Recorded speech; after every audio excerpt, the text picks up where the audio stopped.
Welcome to Full Prefrontal, the show that exposes the mysteries of executive function.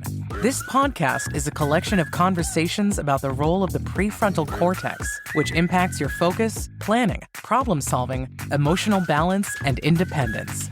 So join us as we explore executive function and the science of learning. And now, here's your host, the founder of EXQ, Sucheta Kamath. Welcome back to Full Prefrontal, Exposing the Mysteries of Executive Function. I'm your host, Sucheta Kamath. I believe we have been on this journey for a while, talking about importance and value of executive function over the lifespan. We are going to dive in today with a important age, which is preschoolers, and then eventually we're going to ramp up and talk about even learning and teaching in middle school, high school, and college. As I was thinking, preparing for this podcast episode, a story came to my mind when my children were little. I used to carpool with a friend of mine, and she came to the door to pick up my son, and she came into the kitchen and saw me packing lunch. They went to a preschool, and children brought lunch from home. And I was putting real utensils along with the sandwiches and fruit. And she said, "You're putting real silverware?" And I said, I didn't understand her question. I said, "Of course I do." And she was so surprised. And she said, "Your son doesn't throw it into trash?" I said, "You mean like the core of an apple?" She said, "No, like he doesn't throw the utensils in the trash."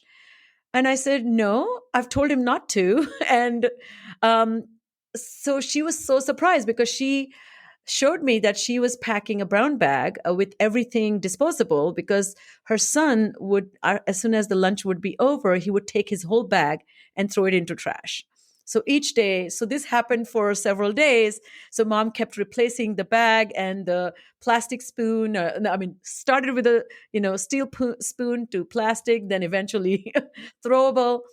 And that was such a slice of life that taught me or alerted me that sometimes we take these things for granted, that when we are encountering children who are yet to develop skills, their behaviors are indicative of their knowledge. And when somebody, if a child throws plastic utensils into trash or real utensils, the parent adapted. And she never taught the kid. and so anyway, that story popped into my head because of the expert that I'm going to talk to today, who's going to shed light on this very important point of why certain children throw their entire lunch bag and the lunch into trash while other children learn to bring it home. So it's a great pleasure and joy to introduce Dr. Laura Rhinehart. She is an assistant researcher at the Center for Dyslexia, Diverse Learners, and Social Justice at the University of California, Los Angeles. She has received her M.Ed and Ph.D. from UCLA, UCLA's Department of Education. Her current research focuses on dyslexia, early literacy assessment, and reading interventions, and children's executive function skills.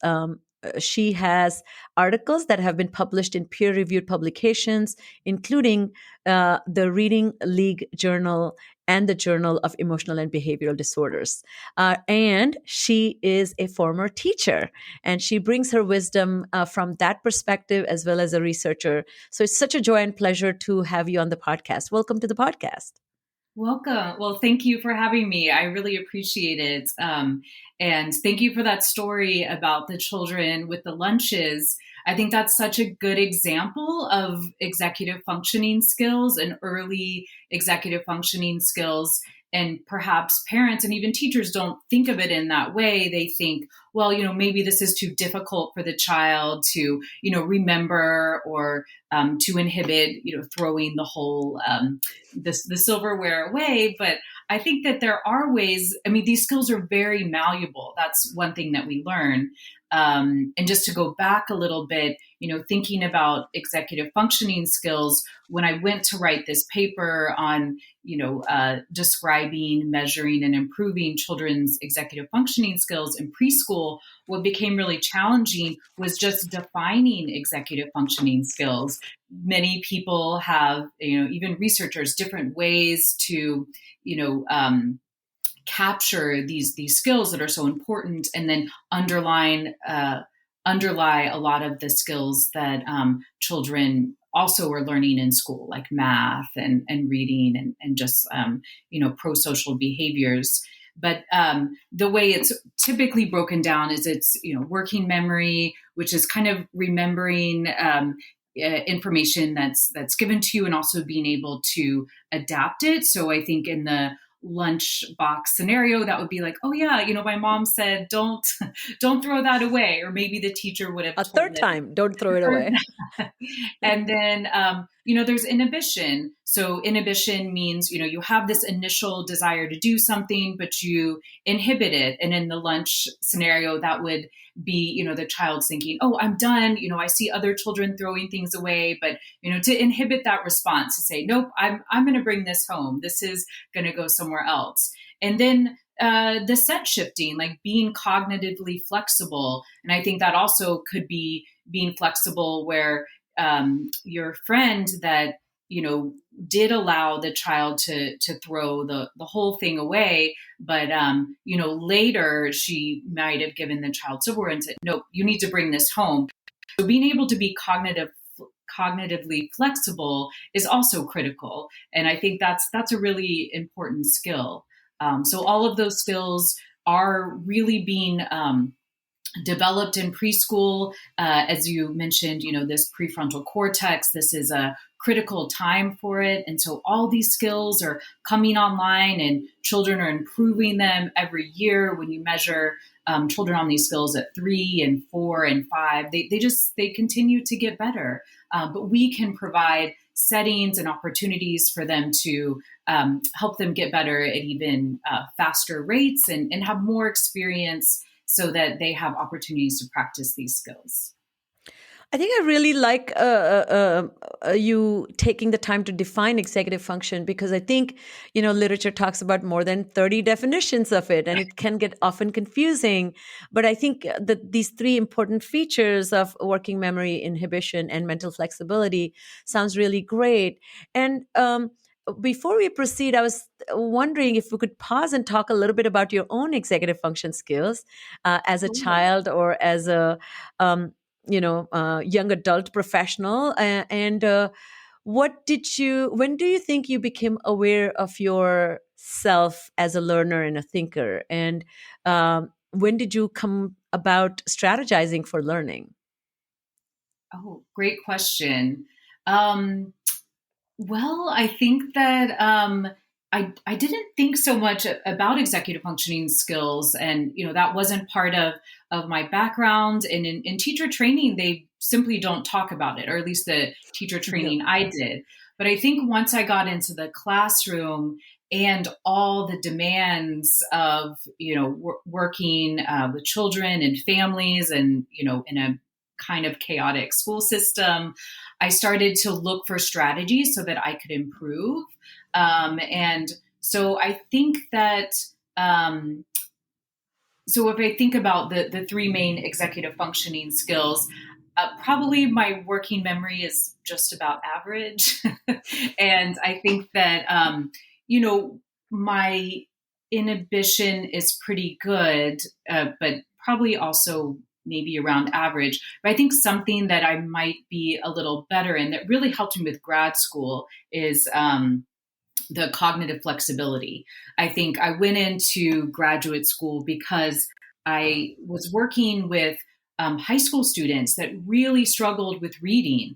And I thought, I want to go to graduate school to create these reading curriculum that really help kids that are in high school, that are multiple years behind, because there's nothing really that age appropriate for them. But then when I got to graduate school, I learned that, that probably a lot of these individuals had dyslexia, perhaps. And really, what would be very helpful is early intervention to prevent what was happening. So I think I kind of pivoted towards younger students, and I think graduate school is really good for someone like me that had a bit of a career and then went back. I think that cognitive flexibility really helped me kind of recalibrate, because there was a lot of things that I had learned from experience, but literature shows, the academic literature shows that, that was just my experience. It's not really the case. So I had a couple of times where I really had to rethink my goals, recalibrate what I was doing, and sometimes start from scratch. And I think cognitive flexibility really helped with that. Yeah, I'm probably going to say I have a probably similar profile, but only difference is my working memory is below average. But I'm great at strategizing, and I'm really good at my insight is probably the most helpful feature of my cognitive profile, I would say. I mean, I'm not claiming all the insight, but I'm always thinking about what's my blind spot. So now that you mentioned dyslexia, and that's your another area of expertise, I was wondering if you could connect, maybe define dyslexia, and what is the interplay between executive function and dyslexia, or these and literacy. And maybe you can talk about both literacy and dyslexia together, and there is an interplay, but does one have a stronger hold on the other, or it's equal, if we can even think that way? Right. So I think of executive functioning skills as kind of these domain general skills. They're things that, skills you have to be successful in many things, academically, social, emotionally.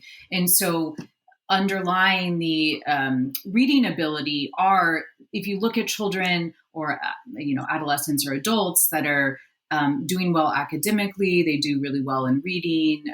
They tend to have strong executive functioning skills.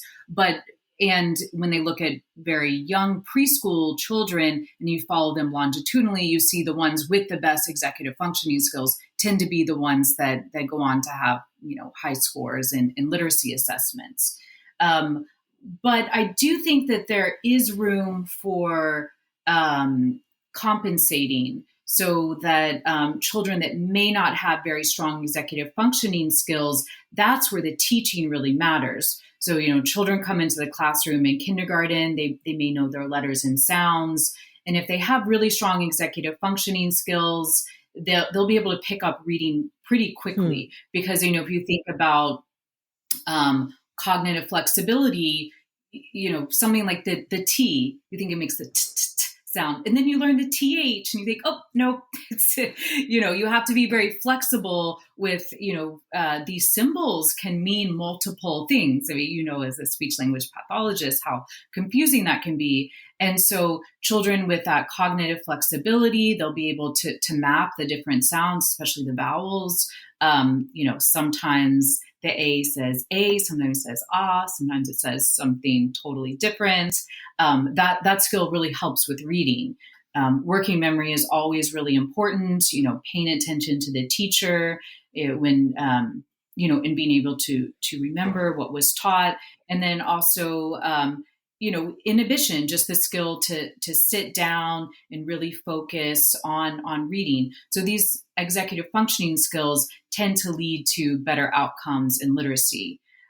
With dyslexia, it's a little bit different because, it's a brain-based challenge with reading, often at the word level, where children are kind of struggling to break words down into their sounds, the phonological awareness, thinking of socks or a better example is six. We think SIX, three sounds, but really it's four sounds. It's the S sound, the I sound, the K sound, and the S sound for six. So, being aware that it really is four sounds and, linking that on to the word. A lot of children with dyslexia will get more caught up in that than children without dyslexia.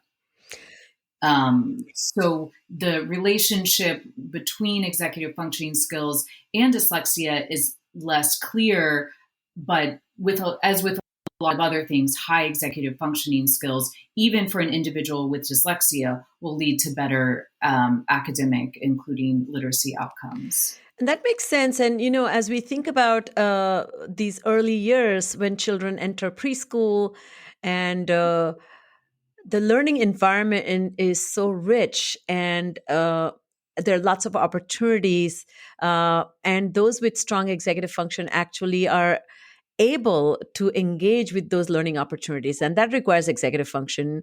And of course we know that from research that these children tend to be more engaged. They listen to instructions. They don't cause disruption because they can stay on task. They actually follow the lead of the teacher or cue from the teacher. Is that something similar with children with dyslexia? So their inability to acquire that relationship between sound and symbol and understand these multiple rules, same letter. Do they also suffer from these disadvantages that children with this executive function challenges have, which is they are not able to be interactive in the learning environment? Or is that more related to with executive function problems? That's a good question. I mean, we do see what you described to me sounds a little bit like ADHD. Yeah. If you think about ADHD as being more behavioral, and you do see a high overlap of dyslexia and ADHD. So whether those are two disorders or they're one disorder, kind of impacting the other one, I think that that's a little difficult to tease apart. But I think when you do see dyslexia, which kind of may come online, particularly during reading, then you also may see these behaviors that aren't very helpful, that are kind of behaviors we would think of, related to ADHD. And there is a whole lot of overlap. So then maybe can you share a little bit about why strong executive function skills are linked to impulse control, managing emotional outbursts, and then even engaging or following through with instructions. And that has bearing on not just academic, but non-academic skills as well. What do you think about is the proposed relationship between executive function and other set of skills such as vocabulary building, language expansion, a theory of mind, and even this moral doing the right thing when that right thing is hard. You're so tempted to grab that toy from somebody, but just saying no, I'll just ask politely. Right? So what is the relationship there? Right.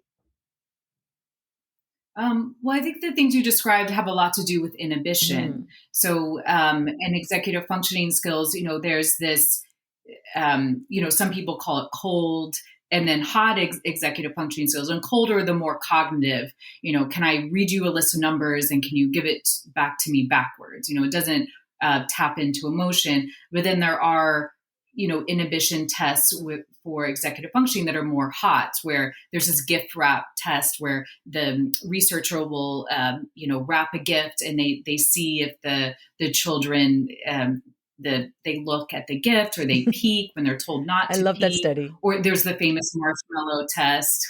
I'm sure your listeners know about the marshmallow test. But so these things really are, I think researchers think of it as an inhibition, maybe hot inhibition. And those skills are really important because, if you think about it, I think in terms of relationships, it's important because in the preschool classroom or in elementary school and beyond, relationships are important. You think about relationships with your friends, and if it's the kid that blows out your birthday candle or takes your toy or, isn't flexible with whose turn it is, which are a lot of inhibition skills, it's going to be hard for the child. And I think they're going to have a less good time at school. It's not going to be as fun. And then the teacher,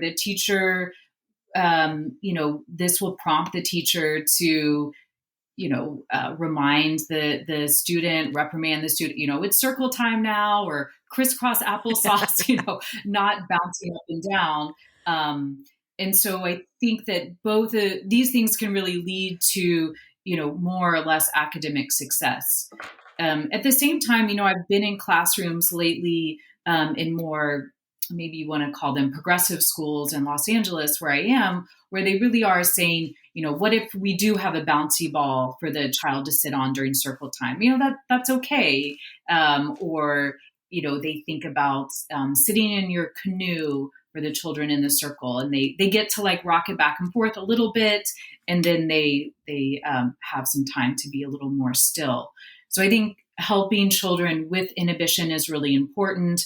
Some children will just walk into the classroom with higher skills, but for those children that need support, I think there are a lot of great opportunities for teachers to help them with that, kind of scaffold it and, provide a safety net for, maybe it wasn't modeled for them at home, so they really need extra modeling at school.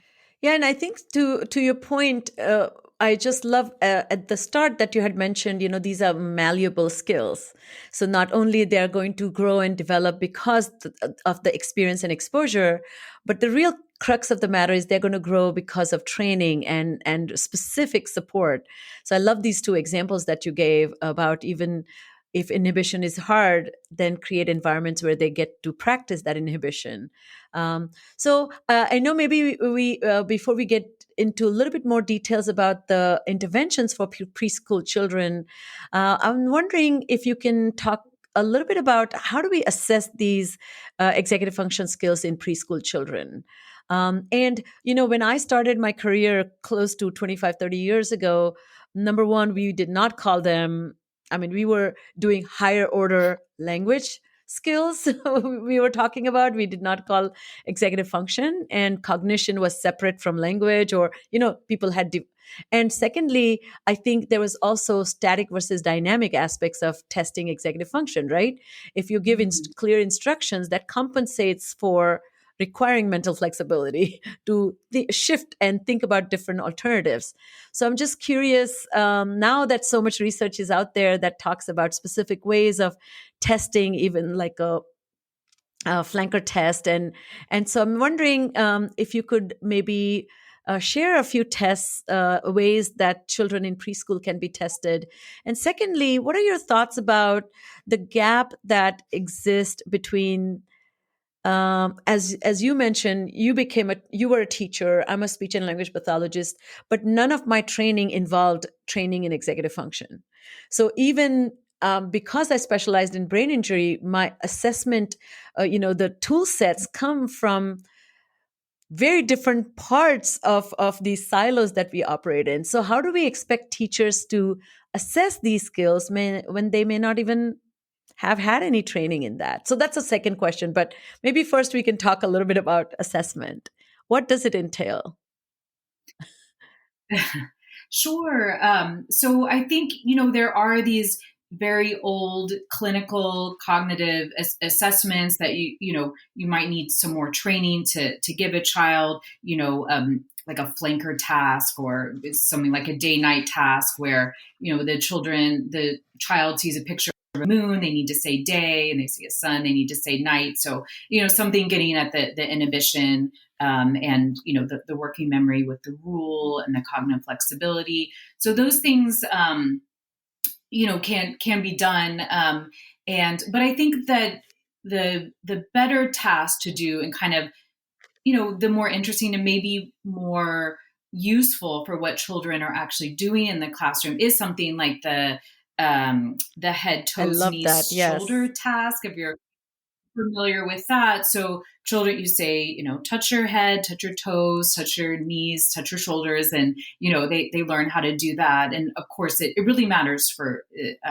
which age. So children get really good at this as they get much older. But then the challenging part is, at some point you say, touch your head, and they need to touch their toes.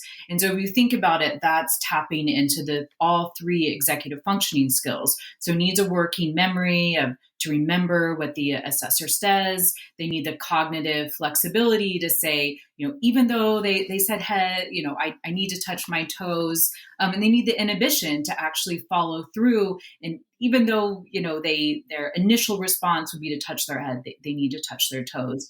So that task has been shown to be related to a lot of, academic and social emotional skills. And I think it's kind of fun for the children to do. And it can give a teacher some insight into where the children are with their executive functioning skills. That's great. And I think to your point, Simon Says, for example, age-old tested a good game. Yeah. It's not so much test, but it's a good way to kind of keep training children to do that as well. So now that, it's so interesting, can you maybe talk a little bit about the disadvantages created by behaviors of this dysregulation and how a huge piece in preschool of executive function is pro-social behavior, how included you get. And rather you get quickly become a burden on the teacher or get excluded because of your inappropriateness or you're just not going with the flow. Can you talk a little bit about how does that kind of determine the trajectory of that student down the road, not just preschool? Right. So I have another paper on children who receive special education services for ADHD. And I took a big national data set and I did some regressions, to see which skills and predicted which children would be, I looked at them in kindergarten to see which children would be identified with ADHD and need special education services in fourth grade. There's some children have ADHD, but they don't need special education services. This was a higher need group of children with ADHD. And I found that, one of the biggest predictors was, working memory was even though it's not typically assessed, I did have the children's working memory skills in kindergarten. That was a significant predictor. But another significant predictor was the conflict with the teacher in kindergarten. And I thought that was interesting because, kindergarten usually is a very positive time for a lot of children. They have typically a positive relationship with their kindergarten teacher, but children that went on to receive services for ADHD, even in kindergarten, had a tough time with their teacher. And this was a teacher report. So the teacher reported that, the child didn't follow directions. And then even more personally that, the child didn't like them or they really struggled with that interpersonal relationship. And there's been some work showing that, the relationship that students have with their teacher can be a protective factor. And it's a really important factor looking at overall academic achievement. So I see this as an area of opportunity where potential training for teachers to help them help the children, but also understand kind of some of these challenges that children with ADHD have, and maybe make the classroom a little more welcoming and the relationship a little bit stronger with the teacher. Can we talk a little bit about this piece? I'm going through a trauma-informed schools course right now, and it's so interesting. It comes down to people keeping their own emotions in check before they deal with dysregulated children. And I feel that one of the common problems, it's goal block, right? So as a teacher who's tasked to teach 15 to 20 kids in the classroom, or maybe 10 to 12 kids, he or she has an agenda and that goal-directed, focused task, and children who are dysregulated become a little burden. And I don't mean in a bad way. It's a nature of the learning dynamic communities, but a persistent behavior of a kid that is not cooperative. So not only not staying on task, but is not verbally redirected becomes a huge problem for the teacher, and it can lead to annoyance.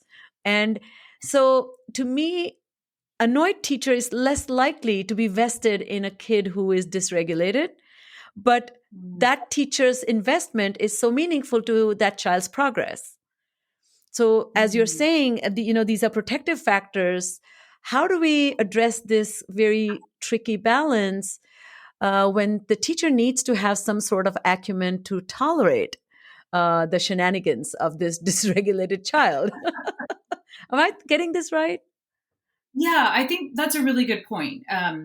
And what's interesting is, okay, so I'm not totally answering your question, but I'll come back to it. Yes. So I was a high school teacher, and I had kids that, I definitely had some students who really, struggled.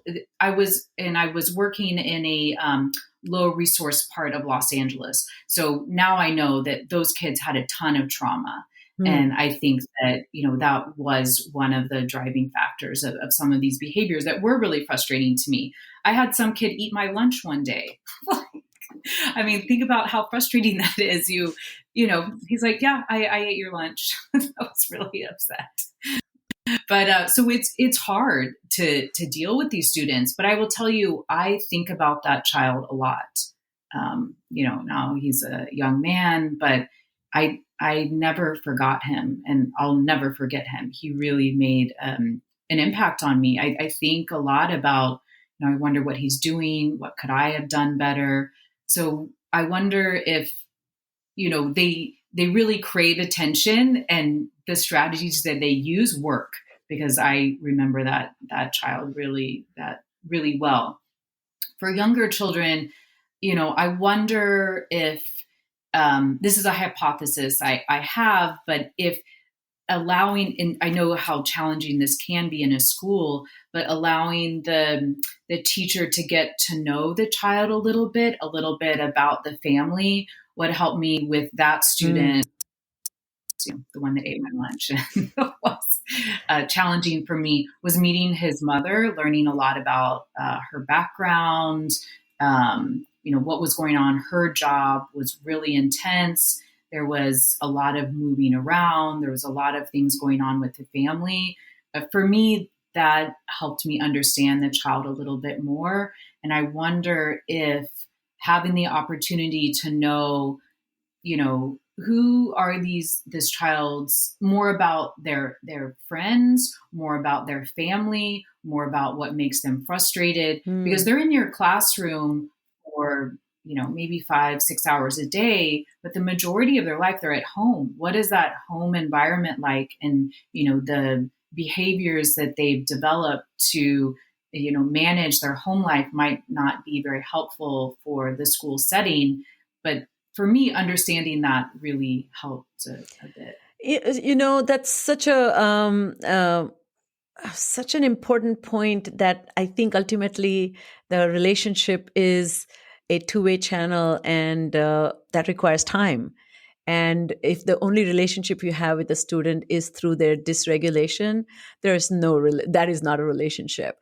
But if you actually have gotten to know a little bit, and another factor that I find is very interesting is teachers with good sense of humor, or a little bit light on their feet, or teachers don't take everything so seriously that it's not directed against them, also can be very, very useful. And also, I think, lastly, I think such a powerful way, if you engaged other students to help in promoting regulation in the student who is misbehaving, can be also very useful, right?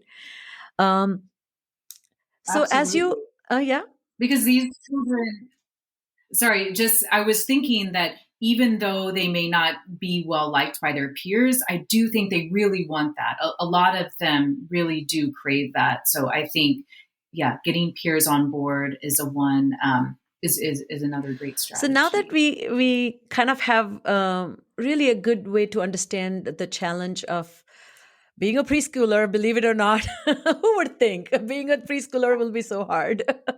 But what are some of the interventions, or if you can give examples of some successful interventions that have been used? And you mentioned a few a little bit a while ago, but it might be great to just talk a little bit about that and how why they seem to be effective. Might be very helpful. Sure. So for preschool, I think there have been a lot of researchers and studies that have focused on improving children's executive functioning skills, and some of them have been more successful than others. But really, the core components that I see is really helping children develop their executive functioning skills in preschool have been really focused on kind of emotional regulation, which is kind of related to inhibition, but it does help the children with their emotional regulation. Interventions that actually bring the parents in, because like I was saying, children, they spend so much time at home with their parents, with their family. So having a parent component, that's helpful. Really teaching teachers to understand the developmental stages, that's helpful. And just one's programs that really see the child holistically. The idea of improving a child's working memory by just making them memorize more and more numbers, that's not necessarily the most helpful. What turns out to be helpful are some of these programs that maybe they're not going to get better at Simon Says, but maybe they are learning some of these self-regulation skills that are so important and will help them so much when they get to kindergarten and beyond. I have developed a curriculum called EXQ. It's an executive function curriculum from grade 6 to 12.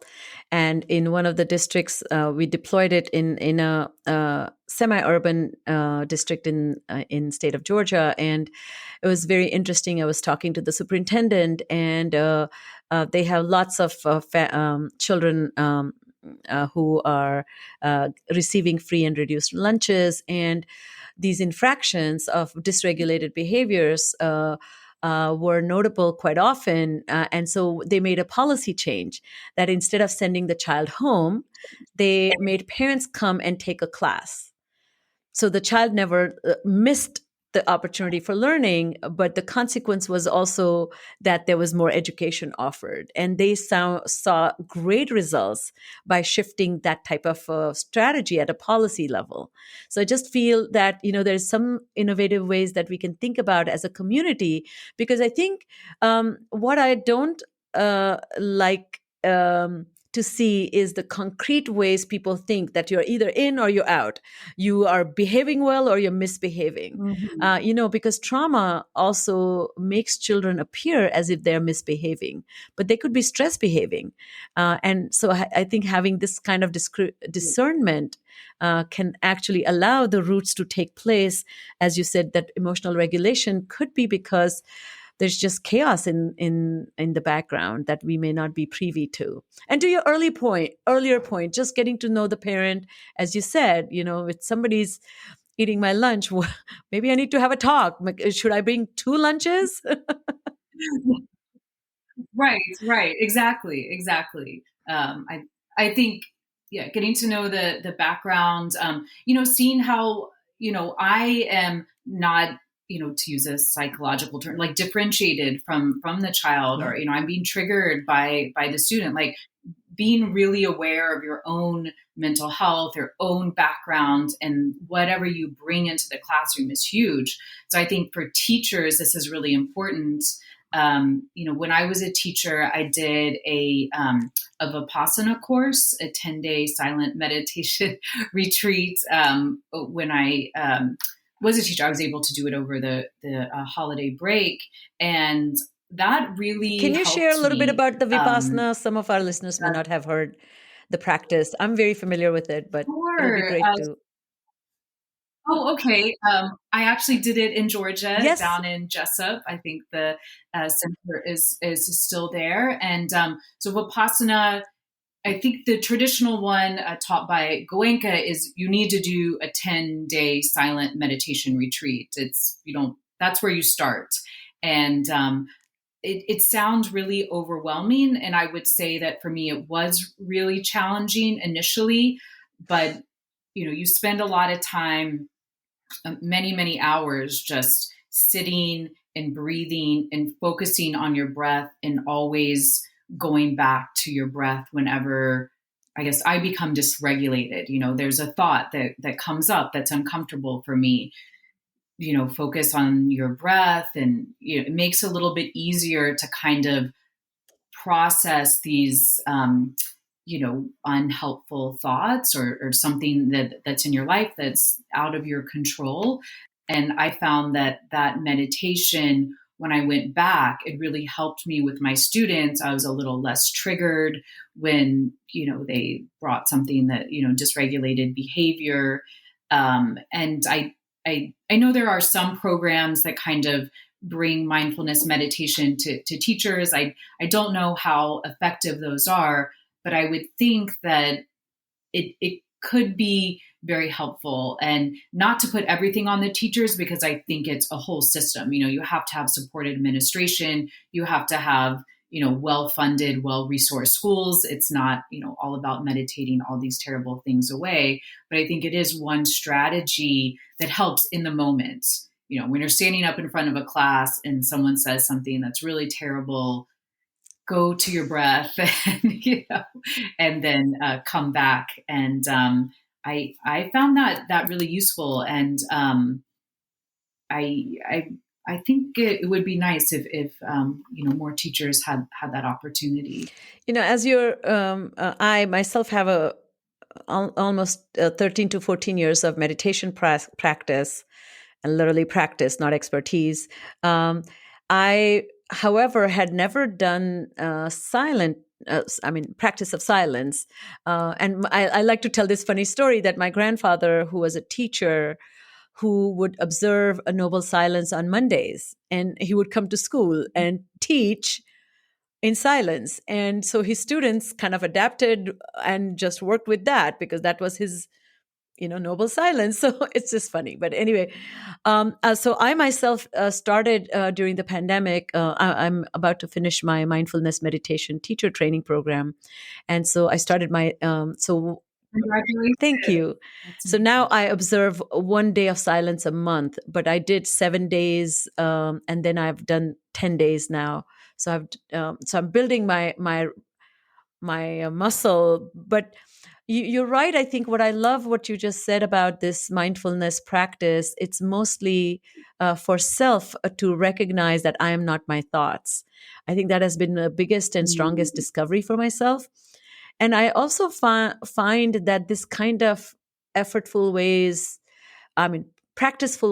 to build your mental muscle of effort also kind of changes the way you empathize with others, without really personalizing it or internalizing that as somehow the barrier between you and others melts away. Is that something you also notice, that once you sit in mindfulness, you invoking warmth and kindness towards others also a little bit? I think it's really beautiful not to be reactive. And I think that, for some children, that's what they want, and that's what maybe they're used to at home is, I do this, I get this big reaction. And if you can train that inhibition muscle, which I think is something that meditation does, you learn to sit and not react, or at least create a little bit of space between, the stimulus and the reaction. I think that's a gift to give other people, and allows you to, I think, really see them more, because you become more of an observer, instead of just diving into whatever, trauma or chaos, I think that, people can bring. And, for a lot of students in a lot of environments, that I think that's a gift to give them. So as we think about come to the end of our conversation, one of the topics that you have also looked into is college students and their engagement or multitasking in the classrooms with their laptops or devices. Can you share a little bit about the nature of that study and what were your intentions? And the findings were fascinating. So maybe we can talk about that. Sure. So I know I sound all over the place with my research, but this was when I was in graduate school. I was, TAing a course in psychology. And I noticed that, all the students were on their laptops, some watching movies, whatever, Unbelievable. and Yes, I do I'm know. guilty. And so we talked to the professor, and we decided that we would, prompted by some other research, that we would create a screen-free zone, and that these students would sit, if you didn't want to be distracted, because it turns out that screens are a little bit like smoking in the sense that secondhand screen use can affect you. So even if you're not using a screen, if you Wow. sit next to someone who is, you can still be distracted by it. So we created this section of screen-free use, and we found that individuals that sat in the screen-free section, did better on our assessments and had better grades, which is very important for college students these days. And you may think, well, those are just better students. The A students were sitting there, and that may be the case. But something else interesting was what we found was after we gave the midterm, students said, I really am disappointed with my grade and I'd like to do better in this course. We said, well, we suggest you moving to the screen-free zone, and that individuals that moved from the screen to the screen-free zone had the biggest jump in their Wow. scores. So it shows that not only, even if you're not the type of person that chooses the screen-free zone, if you kind of do that as a strategy or as an intervention, your grade will go up, or we show that on average it does. So I think that's really exciting, and it gets to this idea of multitasking. It turns out that even if we believe that you're paying attention to the professor, but you're also on your laptop, that it's not as effective. And there's lots of research showing that taking notes by hand is more effective than taking notes on the computer. So we really wanted to promote taking notes by hand. And as one thing that stands out for me is, uh, we all want to do well, but the way we go about it may not be serving our purpose. And this willingness to change the path. So from sitting in a screen non-free zone to screen-free zone is also a good choice. And do you need feedback of a bad grade to do it, or are you going to do it in anticipation of a bad grade? So to me, that's such a telling process of executive function too, right? But I love that you created an environment where they could experiment with their own learning, because that's how you evolve and get better. Some things we are blind to about our own ways, and we need some failures to teach us. But failures don't necessarily lead to strategic thinking. So I love that there were choices provided. And I think we talked about this during our prep, that you yourselves understood this change as instructors. Can you talk a little bit about teachers? And I mean, this insight to me is very helpful for teachers to think as they're designing classrooms and wanting success for their students. They have to play with it. They have to show mental flexibility, right? Right. So for professors, and for me as I was a TA, I get feedback from students, and when we told them not to use their laptops, the feedback tanked, because this is looking at, they were mostly sophomore, junior, seniors in college. That's a really important age. I think now it's referred Mm. to emerging adulthood. So they're kind of playing around with, they want a lot of autonomy, and a professor telling them, don't use your laptop. That's not really going to work. But what we do want is to encourage them to, make the Mm. choice, make a smart choice, and to kind of make it a little bit easier to make that choice. It's helpful because initially we had if you wanted to use a computer, you had to sit at the back of the classroom, and the students hated that. They felt like they were being Controlled. punished. It triggered them to think about high school, or you know um, younger. So they really didn't like that. And I think that's important feedback for this age group is, they want autonomy and they crave autonomy.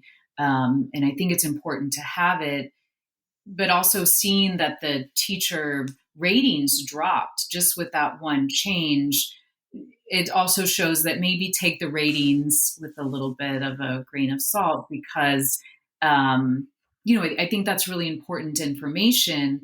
But students, you have to make sure that students are also aware of why we're doing things and what that some things might seem a little painful because the idea of taking notes by hand. I read some research on this. People feel like they take better notes when they type everything out, but it turns out that actually doesn't lead to better test scores. It's actually better to take notes by hand because you take fewer notes, but when you write the notes down, you're condensing what you've learned, and it's curated. It's more conducive to learning. Yeah, it's not this stenographer, writing everything down is not helpful, and moving students away from that is really challenging, but it is actually what's best. Wonderful. So as we close our interview, I always love to ask my guests, do you have any recommendations for us? Any books that have come across your table that have influenced you positively or you think are strong recommendations for our listeners and they can benefit from it? I would say that in my center at UCLA, the Center for Dyslexia, a lot of our work is based on Dr. Marianne Wolf's books. So her book, Proust and the Squid and Reader Come Home, I would highly recommend those about, the brain basis of reading. And the second book is a little bit about the study I just spoke about. It's, the impact of screens, reading on screens versus reading hardcover or, paper books. It's different. It's our brain processes it a little bit different. So I think both those books talk about executive functioning, reading, dyslexia, the brain. And that's the Reader Come Home. Reader Come Home is the second one. Yeah. Brilliant. The more recent one. Fabulous. Well, we can't wait to get your book in my hands so I can have you come back. Thank you so much for being on the podcast and sharing your wisdom and knowledge. And listeners, that's all the time we have today. Thank you again for joining in. You can see these are important conversations, and having all these amazing, knowledgeable, and incredibly qualified, passionate experts provides us with a unique perspective, not just on our children that we may be taking care of or educating, but ourselves. So definitely, if you loved what you're listening, share with your friends and family. Definitely leave us a comment or a question. And lastly, don't forget to subscribe to Full Prefrontal using your favorite listening app. And definitely look forward to seeing you all again right here next time on Full Prefrontal. Thank you for having me. It's been a real pleasure. Thank you for listening to Full Prefrontal, exposing the mysteries of executive function. To contact your host, Sucheta Kamath, and learn more about her work on improving executive function, visit her website at exqinfiniteknowhow.com. That's www.exqinfiniteknowhow.com. Tune in next week for another informative episode of Full Prefrontal, hosted by the founder of EXQ, Sucheta Kamath.